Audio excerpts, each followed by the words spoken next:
you. I want to introduce our first speaker. To help us understand the profound impact of such violence, our first speaker is Dr. Neil Priest. Neil will share his experience as an ER room practitioner doctor, explaining firsthand the trauma that gun violence inflicts not only on the victims but also on our healthcare system and its workers. Please welcome Dr. Neil Priest.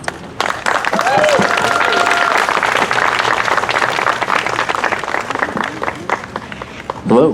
How's everybody doing today? I want to start by asking a question, and I think I know what the answer is.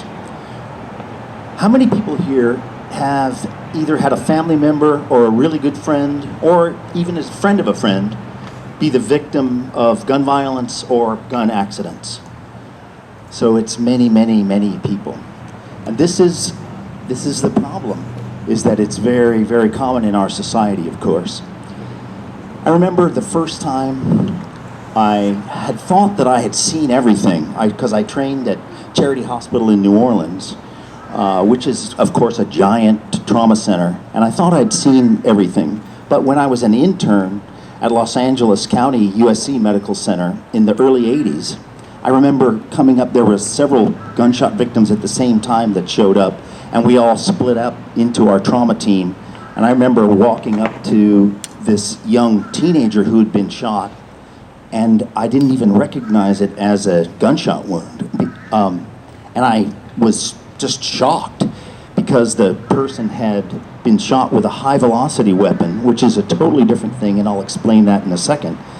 But the bullet had entered in the front of the thigh and had basically blown off the entire back of the leg. And this was really foreign to me. And there's a ballistic reason for this, and this is one of the reasons why assault weapons are so much worse. The wounds from assault weapon are so much worse than any other handgun, much worse than any shotgun. And the reason is because it's a high velocity wound. Those projectiles are going at about 3,000 feet per second. A traditional handgun might be 1,100 feet per second.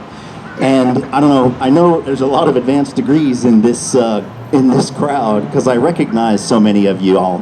But remember that the kinetic energy of a round has to do with the square of the velocity. So that means if you have something that's the same projectile traveling at 3,000 feet per second versus 1,000 feet per second, it's 3 times as much velocity, but 9 times as much force.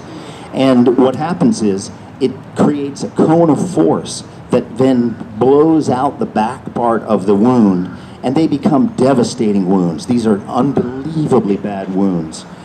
Very hard to deal with as a trauma team or as an ER doctor if you've never seen them.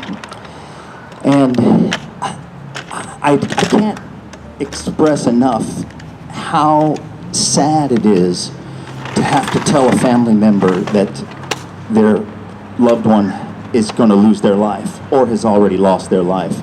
It's a terrible thing. One of my neighbors, they were playing around with a military handgun, not exactly doing Russian roulette, but sort of like flipping this loaded weapon around, and it discharged and shot a 16-year-old girl directly through the head, one side to the other. It's a non-survivable wound. And I remember some of the nurses actually starting to cry because I just informed them this is a non-survivable wound. We have to start talking about organ donation. We've got to start talking because it's just not survivable. It can't survive.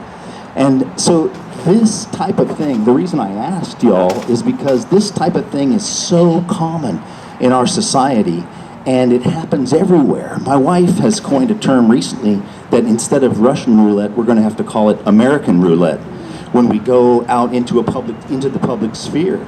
And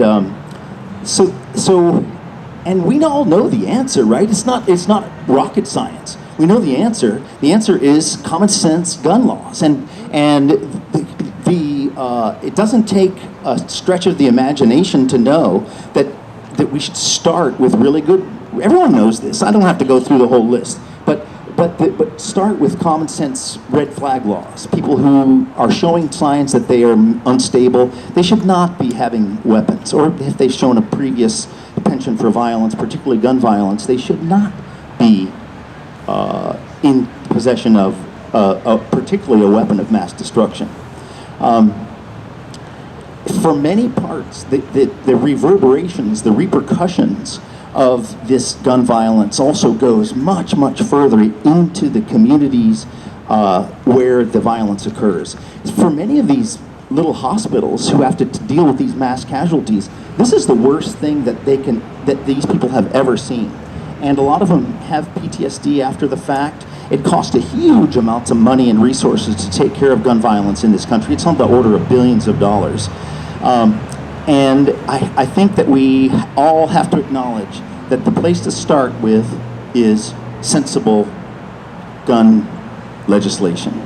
And the really thing that I'd like to close with is, let's stop this daily game, this daily tragic game that we all have, which is American roulette. Let's put it to an end.